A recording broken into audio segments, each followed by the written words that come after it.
चंद्रपूर जिल्ह्याच्या तापमानात मोठी वाढ झाली आहे. अशातच चंद्रपूर शहरामध्ये भीषण पाणी टंचाई जाणवत असल्याचे चित्र दिसत आहे. मागील 2 दिवसांपासून चंद्रपूर शहरामध्ये पाणी येत नसल्यामुळे नागरिक हैराण आहे. त्याच्यामुळे आपण बघू शकतो या ठिकाणी मोठ्या प्रमाणात महिला वर्ग पाणी भरण्यासाठी भर उन्हात पाणी भरत असल्याचे चित्र दिसून येत आहे.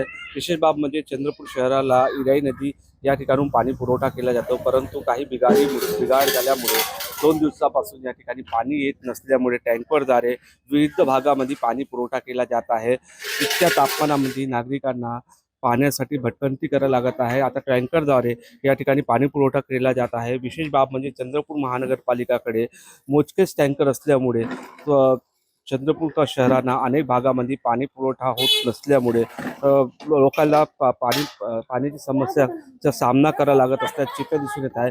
पुढच्या काळात पुन्हा तापमान वाढणार आहे आणि त्यामुळे लोकांना नाहक त्रास सहन करावा लागणार आहे. निलेश दहाट, TV9 मराठी, चंद्रपूर.